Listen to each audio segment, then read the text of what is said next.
Uh, Good afternoon, everyone. It's Saturday afternoon, July 25th. In case you're wondering why we haven't had more lectures attached to the Blackboard, uploaded to the Blackboard, been having trouble with it, and I think I've got it straightened out. But I don't know. I made a lecture yesterday, and I'll have to throw it away. But anyway, hopefully this will work today. Also, I don't know if the lecture was at 9 or yes, lecture 9. I don't know if lecture 9 caught the joke, and it's pretty simple. It's bad too. What does a wino chef do? He shakes and bakes. So there you go. Today's lecture, lecture 10. Will be on the origin of money theory. This is one of the great theories in economics, and it's my favorite, all-time favorite. And it was formulated by or authored by Carl Menger, who is one of the three founders of modern day economics. Why is he a founder? Well, he and two other individuals, independent of one another, discovered the law of decreasing marginal utility, or formulated it, to be precise. So you can find this in his Grundsätze book. Grundsätze translates from the German into principles, and it was published in 1870-71. The other two are William Stanley Jevons and Leon Valera. Jevons was an Englishman, predated Marshall, extremely seminal thinker, and he had the misfortune when he was about age 42 of taking a bath and slipping in the bathtub, breaking his neck, and died. So be careful when you take a shower or take a bath in the bathtub, so to speak. Leon Valera was the founder of the Lausanne, one of the founders of the Lausanne School. He was one of the first mathematical economists, and Valera is spelled W-A-L-R-A-S. He was either French or Swiss, not sure which. And Lausanne, of course, is in Switzerland. Carl Menger founded the Austrian School of Thought. He was the originator of it. And he gives us not only the law of decreasing marginal utility, but the law of the origin of money theory. And that's what we're going to start today in this lecture. So there is handout number 2. And I will try to use share screen here. I hope it works. And I hope it is being shown to you as I speak here. Let's see, the video is on, the recording is on, so I think, well, there we go. It should be on now. We want to say that handout number 2 presents the origin of money theory, and most especially it introduces evolutionary economics to us. And for the last 20 or 30 years, the evolutionary economics has been on the frontier of economic science. Now it's so old, I guess, that we wouldn't say it's on the frontier, but here you have a textbook example of an evolutionary set of ideas that explain a major social institution that we have, namely money.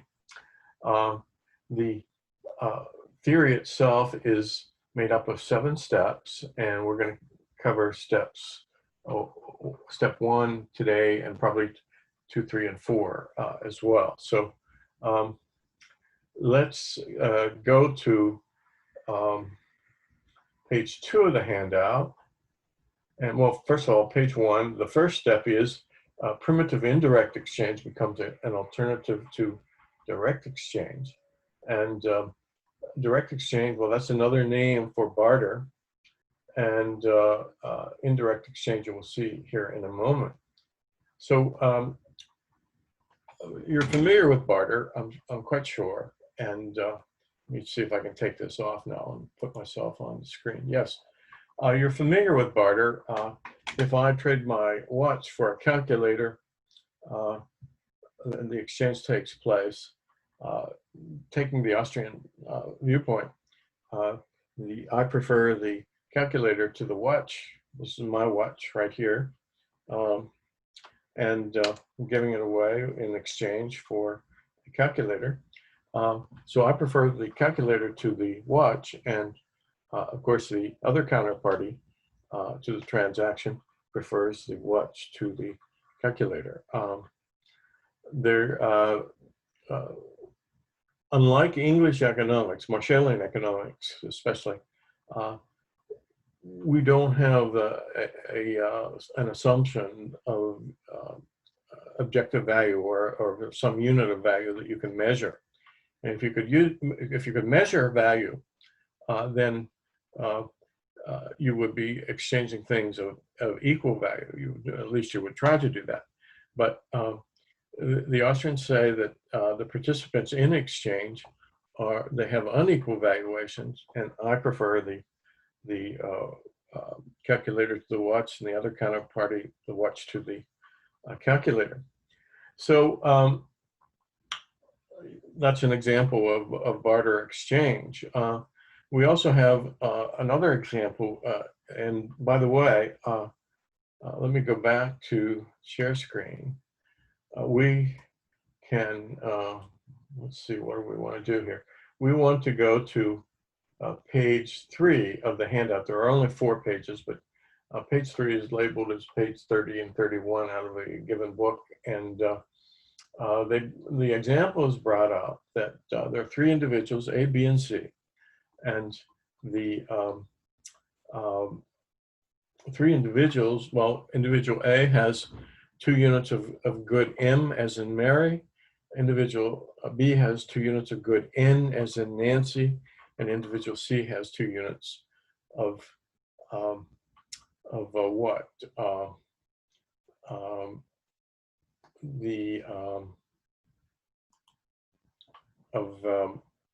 2 units of O as in Ohio. So the question is barter possible? And the answer is yes, even though you get the feeling that things can become so complicated that it may be impossible under certain circumstances. And we'll discuss that case in a moment. But what we have here is 3 individuals, and they have each a different good. So each individual exchanges 1 unit of the good he possesses for 1 unit of the other. So A would transact with B for 1 unit of N. He would give up 1 unit of M as in Mary.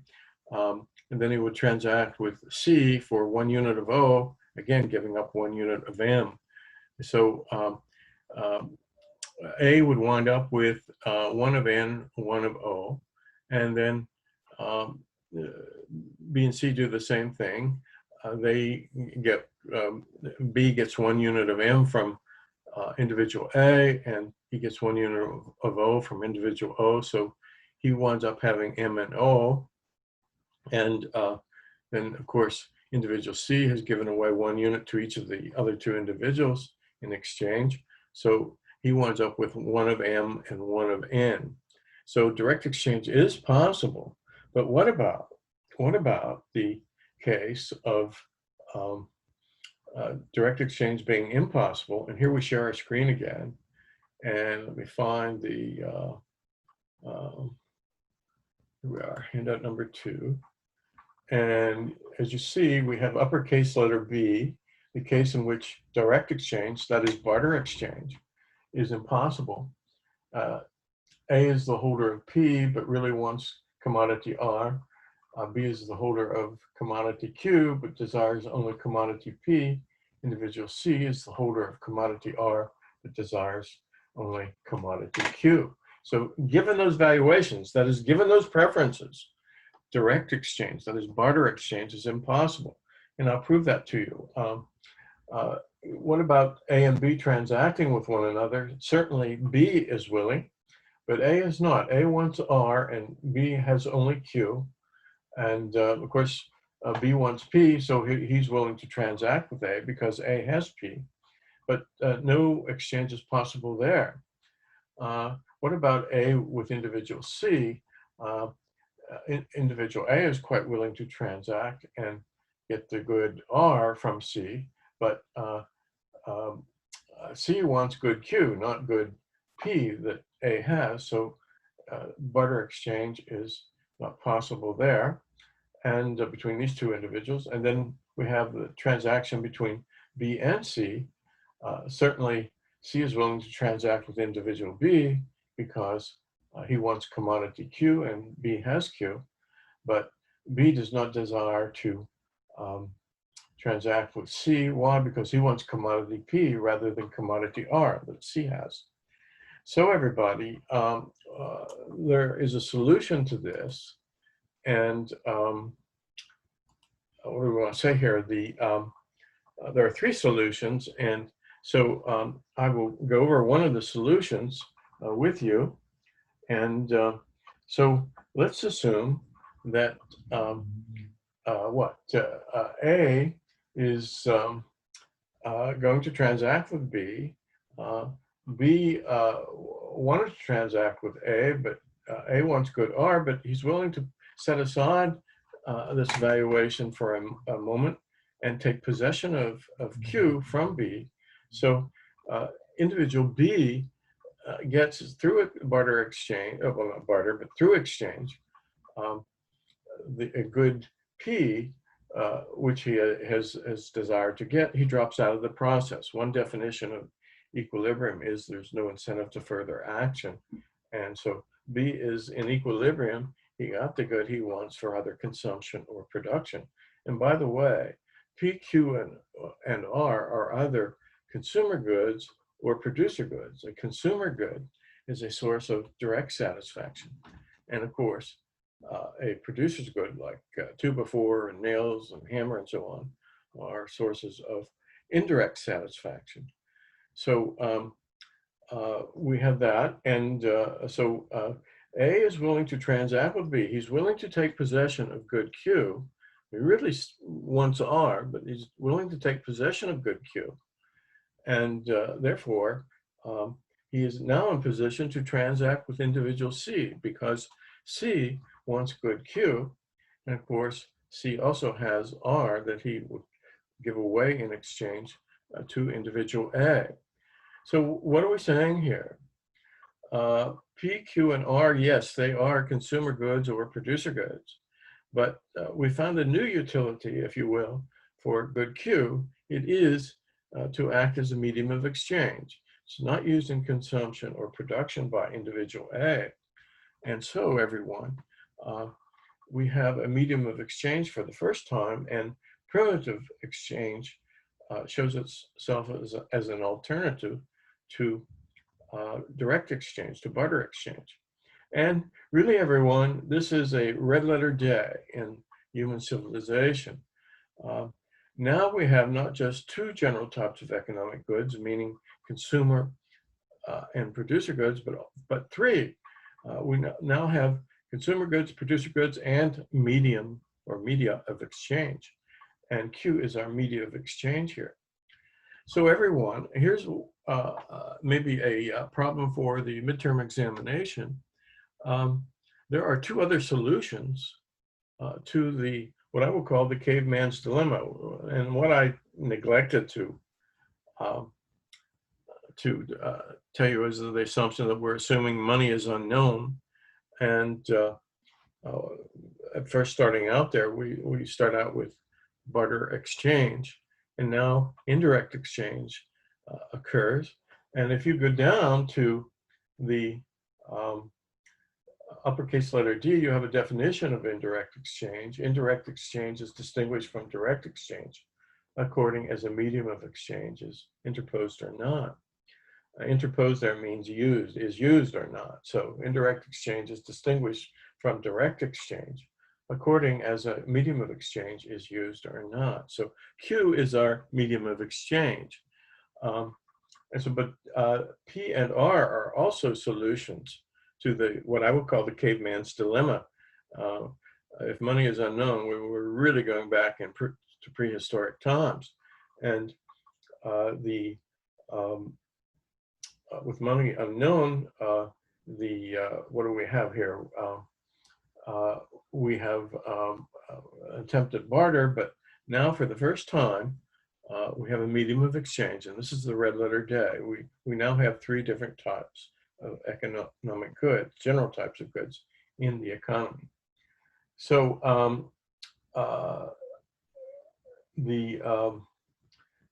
what I want you to do in preparation for the midterm is to work through the sequence of transactions in which P is used as a medium of exchange, and also R is used as medium of exchange.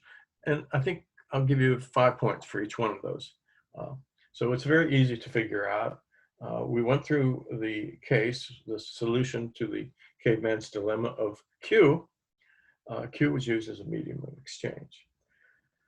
So everyone, I'm going to go for about another 20 minutes or so, then I'll cut it short. The problem yesterday, I think, was that the lecture was too long. So I've got to make this lecture shorter for the Blackboard. And so if it seems a little bit choppy, you understand why here. So we have the solution to the caveman's dilemma. Society isn't stuck. It's not, we're not cavemen with some sort of fantasy of the current world that we live in. Rather, civilization progressed, it evolved, and it came to the level we know of it today.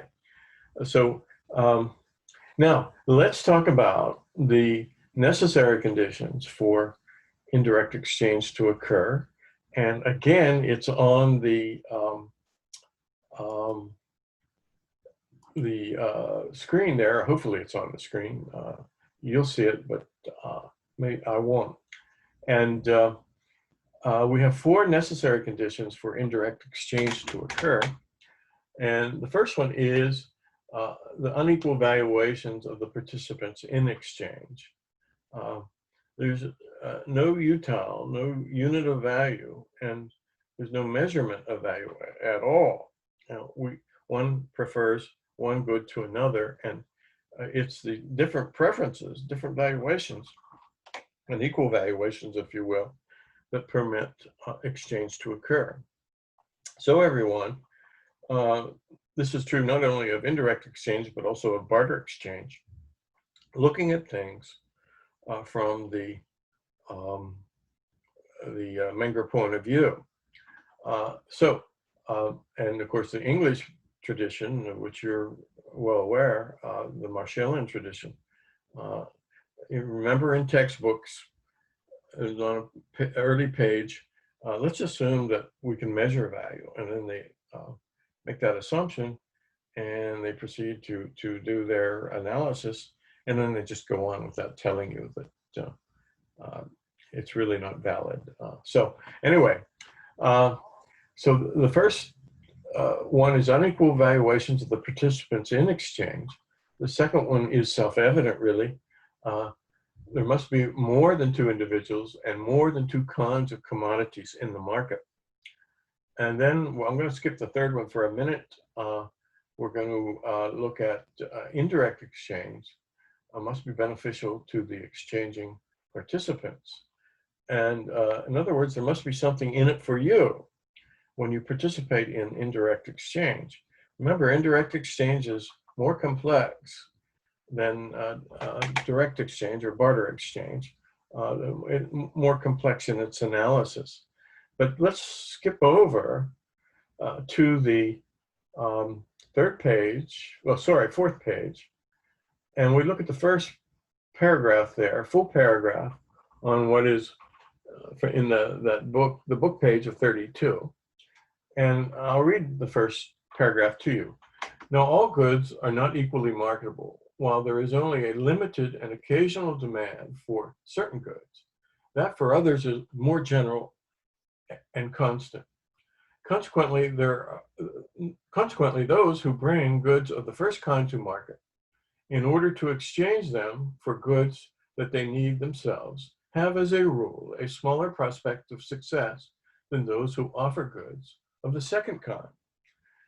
If, however, they exchange the relatively unmarketable goods for such as are more marketable, they will get a step closer to their goal and may hope to reach it more surely and economically than if they had restricted themselves to direct exchange. In other words, what's in it for you to participate in indirect exchange is there's a greater probability of success of getting the good you ultimately want for your own consumption and or production. And that's on the one hand. And on the other hand, you reduce transaction costs. Can you imagine trying to barter many goods, and most especially a good that you produce? You have to find somebody who wants it, who sees utility in using it, and then you have to kind of higgle. Hopefully the price is right, and blah blah blah. So but with indirect exchange, everyone, though it's more complex in an analytical sense, you reduce your transaction costs. The participant reduces the time and effort he or she spends in the market. So then now we're going to go back to page 2.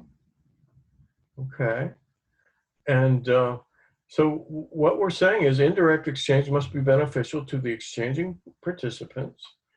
And most especially, we're saying transaction costs are reduced, and and you have a greater probability of success in getting what you want for consumption or production. But also, necessary condition 4 tells you that you are a selfish or self-interested individual. And in the English tradition, to use the word selfish is, well, it's a term of reproach. I can remember many a time, my mom was a good cook, and she would put pies on the windowsill, and the window would be open, and I would thieve, if you will, a slice of peach pie or apple pie, whatever it was. And I thought I could get away with it as a little kid, but I was told, hey, you're selfish, and wait until your father comes home, that type of thing. So what I'm using is a philosophical concept, a utilitarian philosophy.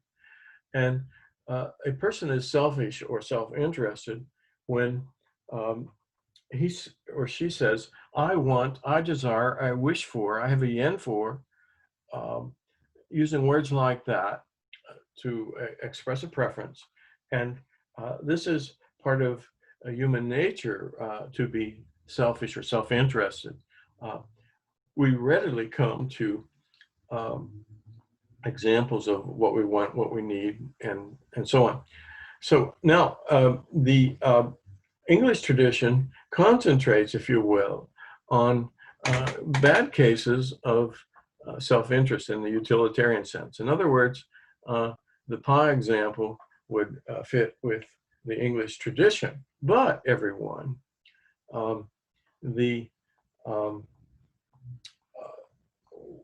I want to say you and I are selfish.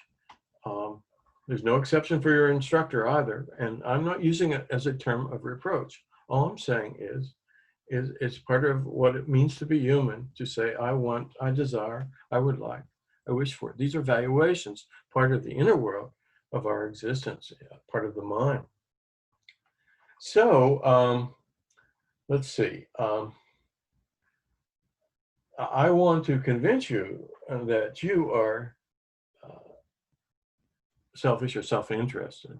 And I'm going to use an example that I've used in my class for a long time. I'm going to assume that, well, let's take this example.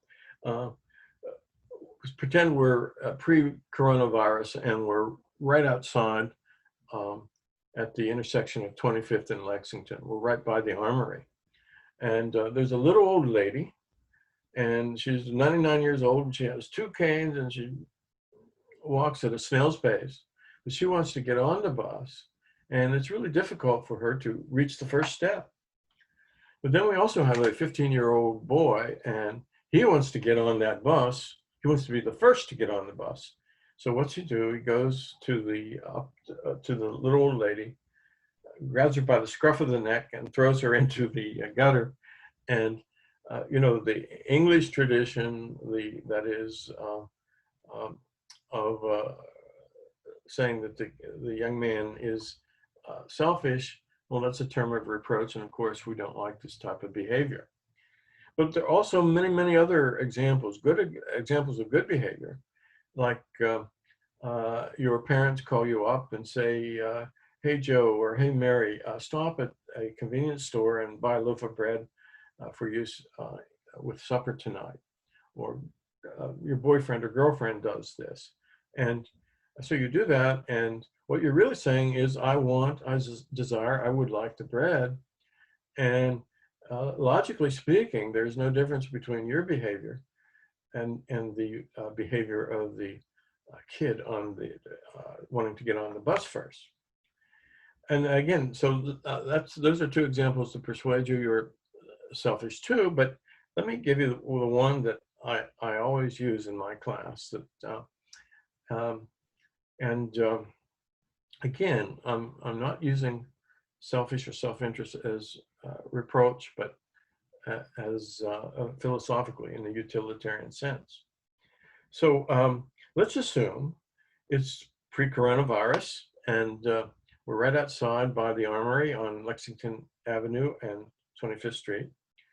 And you and I are on the corner, and we see a very pretty young girl coming down. She has a stroller, and 3 kids, triplets, if you will, are in the stroller. And she's the mom. And as she approaches the intersection, one of the 3 kids, maybe 2 or 3 years old, gets out of the stroller, jumps out, if you will, and then enters the intersection. And at the same time, we have barreling down the Lexington Avenue, a New York City garbage truck, speeding, really, driving too fast. But anyway, it's for sure that the garbage truck is going to hit the kid. And so the question to everyone is, do you leave the corner of the intersection and save the child? But we're going to make one assumption. If you save the child, no matter who you are, you'll save the child. You can push the child out of the way of the truck, but you'll be squished yourself by the truck and lose your life. Now, the question is, again, would you leave the corner and save the child, or would you stay on the corner and regret the whole incident, of course?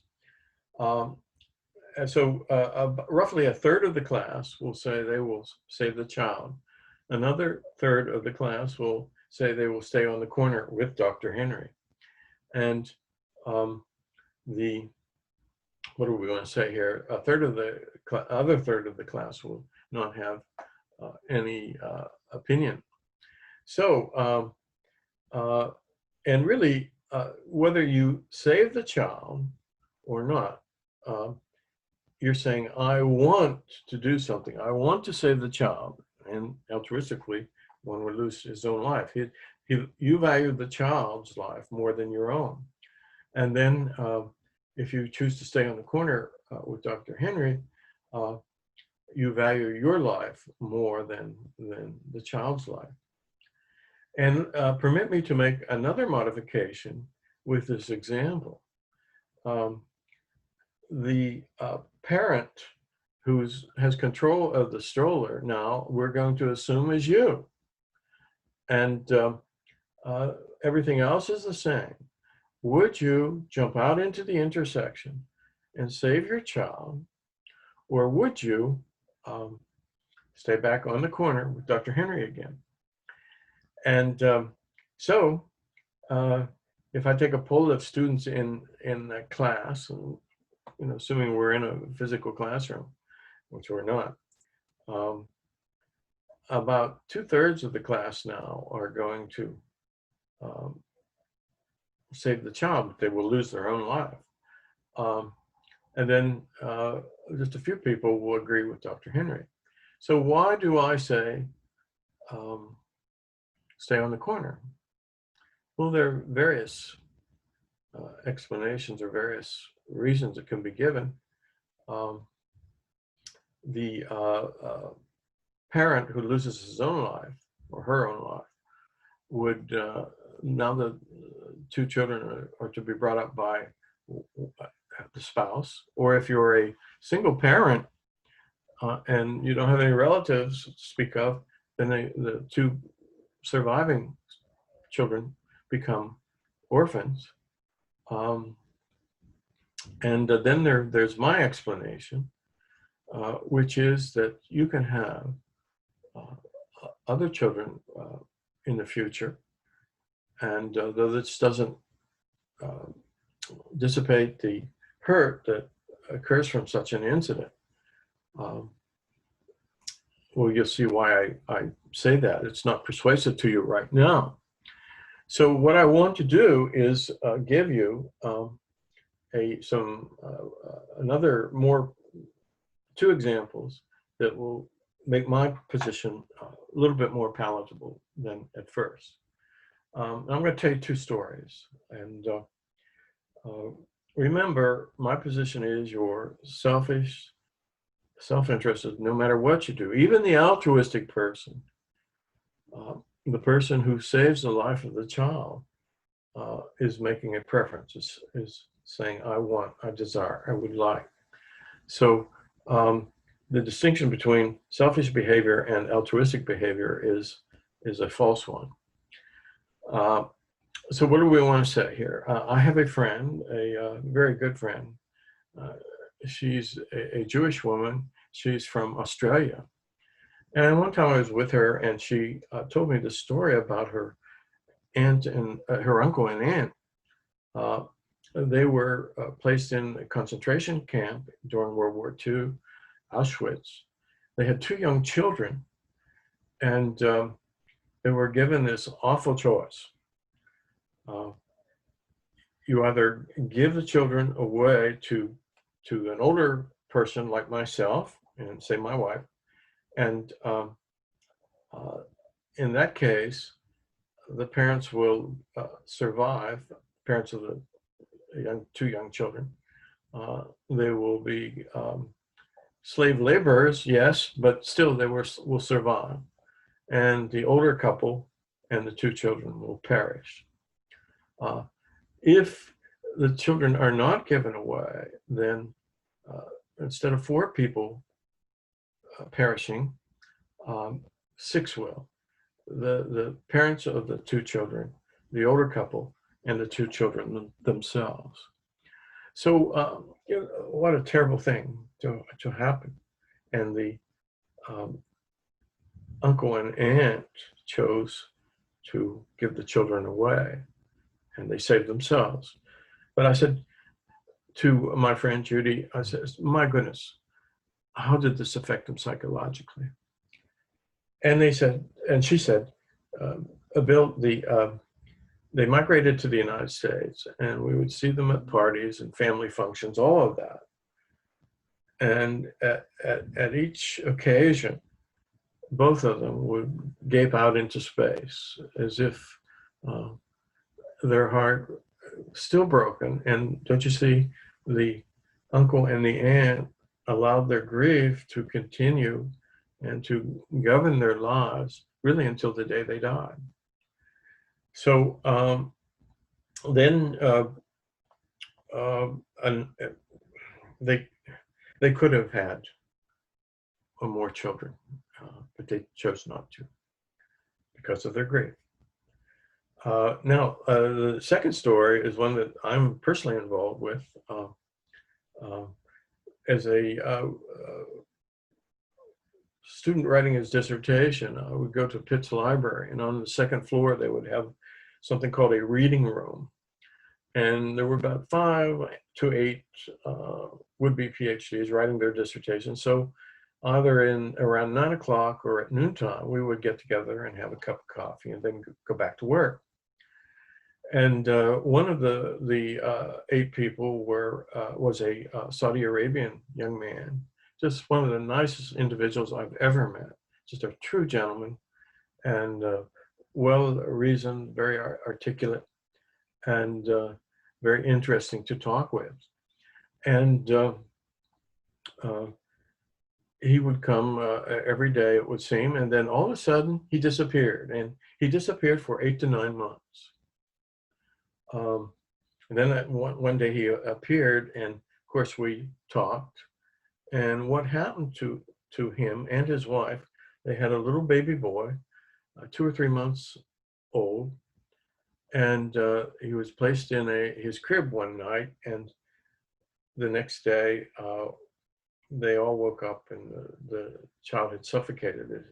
It died of sudden infant death syndrome, SIDS, that you, I'm sure, heard about. And the reaction was predictable of the parents. They thought they had done something wrong. They were negligent in some way to have brought on the death of their son.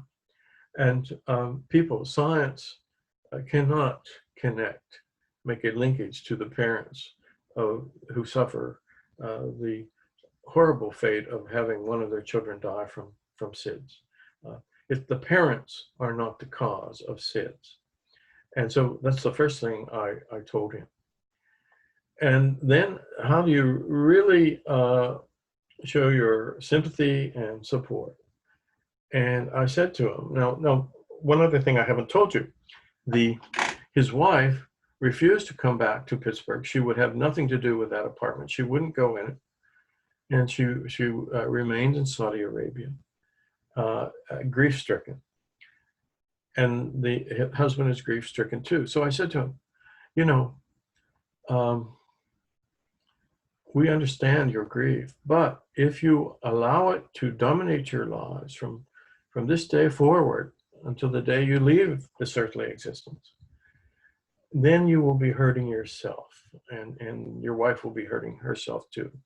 And better to face the fact that you can't do anything about what has happened, but one thing, try having more children, at least one child.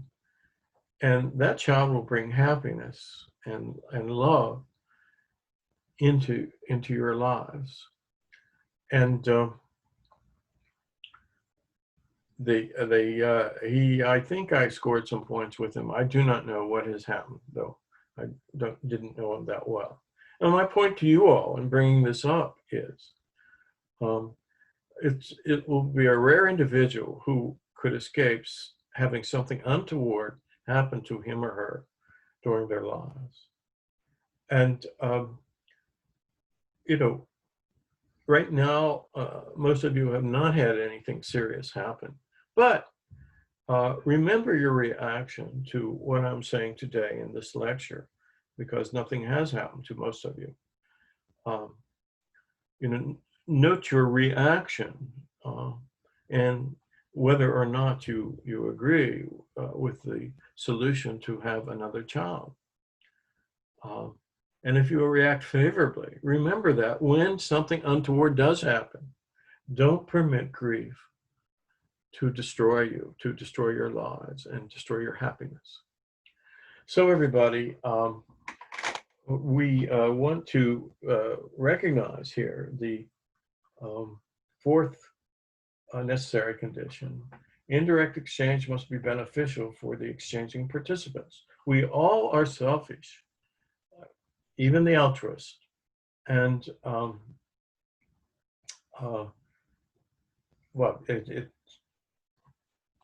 it's something to learn about yourselves. It's part of what it means to be a human being, to be self-interested or selfish in the utilitarian philosophy sense, not in the English tradition. Other cultures pretty much the same as the English culture in treating selfishness. But remember, in this class, you can always ask, what's in it for me? Yeah, okay, you pass a course that's required. Maybe get to go to the Zicklin entrance into the Zicklin School of Business. You become eligible for various 400 or 4,000 level courses and all that. And it helps with your getting your diploma. But remember, you are selfish. How do you add up the score of an individual? You get to know him, and then you know his wants and preferences. And that it's knowledge of the valuations of the preferences which permit you to know an individual. When you move to a new city or new town, it generally pays to just keep quiet and listen to everybody around you for about a year, and you come to know what those persons like and what they don't like. And again, you can add up the score. And if I still haven't persuaded you, how about this? If you have brothers and sisters, you know the buttons you can push to make them very mad at you. And they know the buttons to push for you to get mad at them. And with your parents, same thing. So we're dealing with the world of re cogitans in the Latin, part of the inner world. And part of that inner world is your thoughts and feelings and preferences.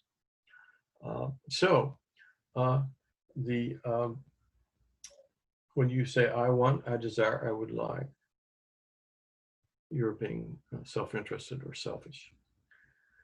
So let's see. I've got just a few more minutes before I want to close this. And then we'll come back in a few moments to give lecture number 2, but really lecture number 11. But let's look at the necessary condition, the third one there on page 2 of the handout. There must be a difference in the marketability of the goods. Now let's go back to the solution of the caveman's dilemma. How many people were willing to buy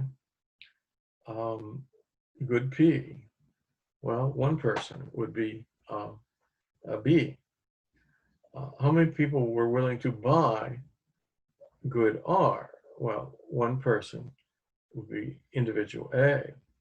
But how many people were willing to buy the medium of exchange?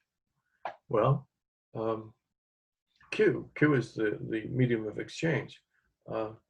Q is desired by C. He was willing to buy, but A was willing to buy in order to participate in indirect exchange and eventually get the good R that he or she eventually wanted. So the marketability there of good Q is 2. Now remember, marketability is the ease of buying or ease of selling. And please do not confuse it with the demand for a good. Demand is governed by what? Utility, usefulness to you, something you can do with it. Like my watch, I can tell time with it. And also scarcity. And therefore the demand curve, if you will, manifests itself because of those 2 factors. But with marketability, we're looking at the number of people who want to buy or who want to sell. We can take the perspective of selling as much as buying here. How many people wanted to sell P? Well, A was willing, only 1, to sell R. C was willing, only 1. But the Q, with good Q, B was willing to sell it, and of course A as well. So 2 again, the marketability is 2. So again, there must be a difference in the marketability of the goods. So everyone, I think we have covered the lecture. I don't want to go over an hour, otherwise I'm causing trouble, or maybe the lecture will not be accepted by the Blackboard. So I'm going to end this now, and I hope I covered everything. I know I went a little bit fast, but there you have it. So I'm going to end the lecture.